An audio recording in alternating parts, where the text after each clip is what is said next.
Let's take a look now behind the headlines and some of the stories around the world that have caught our eye. We're going to kick off with one of our main stories reported in the Wall Street Journal. The first debate of the US presidential campaign set to take place this evening. Trump and Biden going head to head.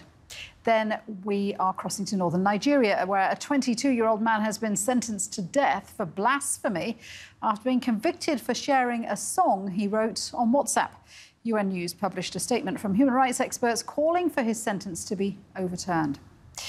The Financial Times is reporting the World Health Organization will make over 200 million cheap coronavirus tests available to lower and middle-income countries in order to help curb the spread of the virus.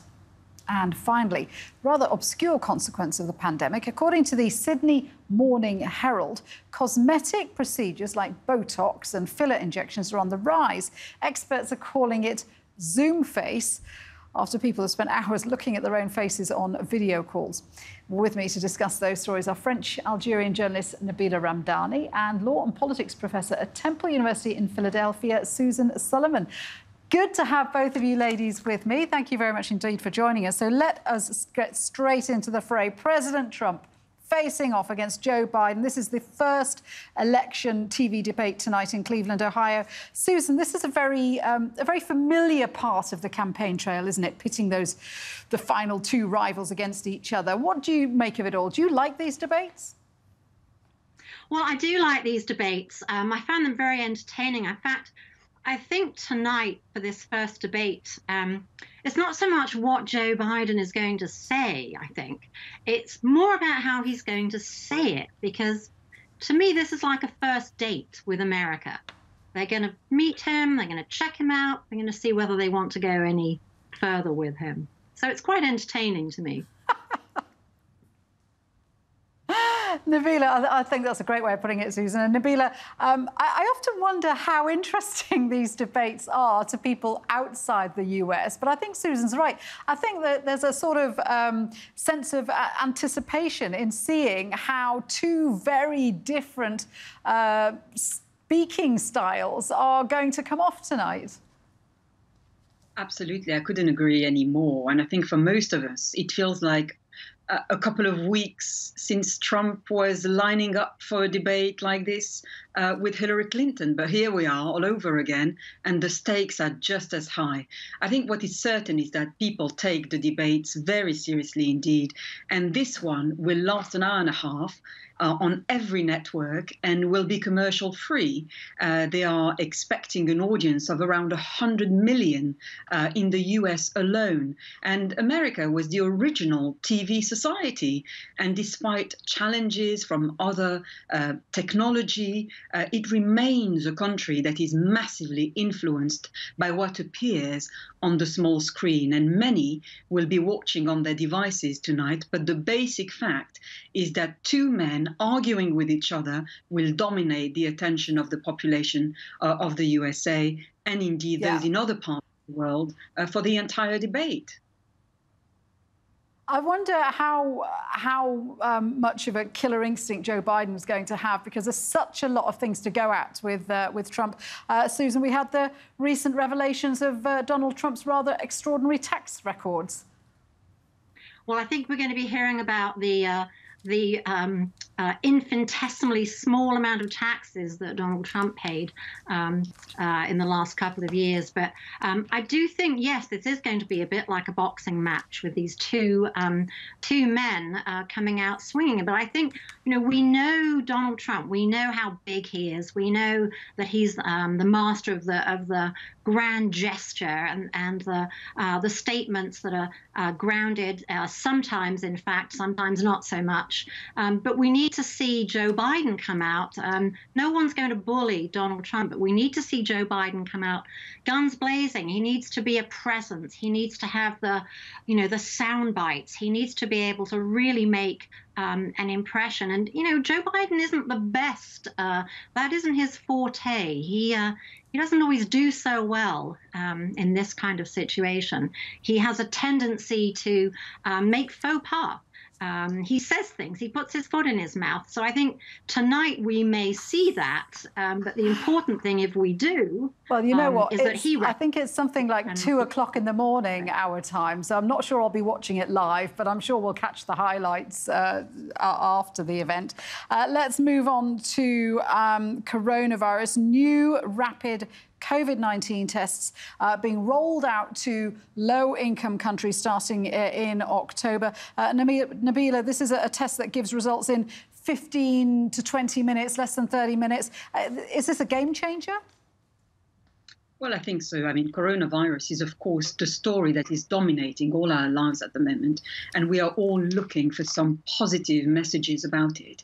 And this certainly sounds very encouraging indeed. Without an antidote, testing is a way of combating this horrible disease. And if this testing can be quick and easy, as quick and easy as possible, effectively, then so much the better. These millions of tests will be offered by the World Health Organizations to the developing world. And as you said, they are said to show on the spot results in 15 to 30 minutes. And at $5 each, they are relatively cheap. And crucially, they are quick and easy, but also of very high quality. And in particular, they will allow mass screening of health workers who are dying in disproportionate numbers in low-income countries. And as we all know, the pandemic spread through the world extremely quickly, and it is only through global initiatives like this one that it will be beaten. And I think just as positively, richer countries such as Britain that have signed up to the access to COVID tools initiatives will also be ordering the tests. Germany has already ordered 20 million tests, and France and Switzerland are doing the same thing. So I think it really is all very encouraging. And everyone's talking about this going to make a huge difference. Susan, when you look at the coronavirus pandemic and government handling of it, governments seem to have been very much on the back foot when it comes to organising mass testing in terms of capacity and speed of results. Why has it taken them so long to get their act in gear? Well, getting their act in gear, as you say, has been a real uphill battle for them. I mean, the mismanagement of testing has just been extraordinary. With the resources that we have available to us, with the science, with the technology, there is really no excuse. And the beauty of this $5 test is that we will be able to isolate people who need to be isolated. There's this huge backlash about people being locked down needlessly. So if we can test people, we can isolate the right people. So it really is a major development and one that's long overdue. So I'm really delighted to hear about that development. Let's move on to Nigeria. Now, this is actually quite a difficult story. This is a 22-year-old man sentenced to death in Nigeria for blasphemy. UN human rights experts calling for his release. Nabila, I mean, what this man did apparently was record and share a song on WhatsApp, which was said to insult the Prophet Muhammad. He says he made a mistake, but he's now been given the death sentence. Well, we're always hearing about the dark side of instant communication and all the hugely popular platforms that we communicate on. But this is an absolute horror story. And all this young man called Yahya did was share a song he had written and produced on WhatsApp. And politicians in his home country of Nigeria started calling for his execution. I mean, this is, of course, linked to a very sinister interpretation of Sharia law, and people are quite literally taking the law into their own hands over this. A mob burned down Yahya's family's home in March, and he has received death threats over and above what the very unpleasant local politicians have decided. And all kinds of high-minded explanations are being put forward as to why this is a grotesque violation of human rights. But I don't think anyone needs to read them to know that these are horrible crimes. But everybody needs to everything needs to be done to look after Yahya, and there are so many examples of people being effectively tried and convicted online, but this is one of the very worst. Yeah, and as you say, there's other examples in Nigeria. A 13-year-old boy convicted on charges that he'd blasphemed Allah in an argument with a friend. I mean, Susan, it's hard enough to understand how an opinion or a badly formed choice of words can lead to a death sentence, let alone that this is upheld by a country's court of law. Well, I mean, this goes to the heart of the system of government, and it goes to the heart of a government, a country that is going to embrace Sharia as its foundation for its legal system. I mean, this is going to the heart of free speech, free expression, artistic expression. If you can't speak, if you can't criticize, if you can't protest, you can't change anything. So this isn't a crime. This is a fundamental right. And I think we do tend to focus on this incredible, draconian, gruesome miscarriage of justice and the punishment. But I think we also need to look at the behavior, because, publishing a song on WhatsApp is not a crime. And the fundamental principle of freedom of speech and expression is really what's at risk here, as well as this young man's freedom and life. Yeah, I mean, you've got to hope that just the weight of public opinion is going to make a difference in these situations. Let's move on to our final story. This is a little quirky one for you ladies. This is cosmetic professionals reporting an increase in Botox and filler requests from patients because of apparently something referred to as Zoom face. Now, this clearly doesn't apply to any of us here, I would say. But Nabila, what do you make of this? Well, the beauty industry is a very rich and powerful one, so I must say I'm always very suspicious about stories like these. The claim is that people are becoming far more aware of their imperfections because of COVID-19, as they effectively keep seeing themselves on screen.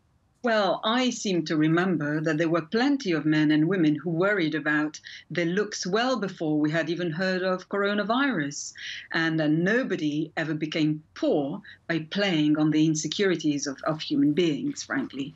So cosmetic professionals are certainly likely to report a healthy business in Botox and filler requests at all times, because they make a huge amount of money from these sales, and they want the business to expand.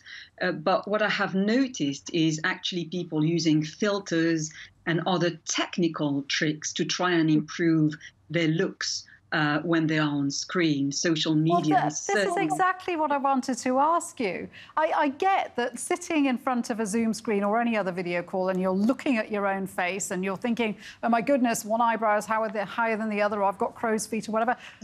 Isn't it cheaper and quicker to just pick a better filter, Susan? Well, there's actually, for those of us who are on Zoom, it seems constantly, it's like living in a reality TV show. There is actually a feature in your video section that says, make me look better, or words to that effect. So, obviously the first thing we do is turn that on. But, this is a booming industry. And as a professor who has, hundreds of students on my screen who are in their 20s, and I'm constantly looking at myself surrounded by these beautiful young people, so I can see the temptation to go for the injectables and the Botox. But I think I'll stick with the technology for now. Well, apparently, I would say I was slightly worried to discover that it's not just injectables, which kind of makes sense, doesn't it? If you're looking at your own face, apparently there's an increase in breast implants and liposuction. I mean, what kind of Zoom calls were these? Well, I don't know, but they're certainly not the ones I've been having.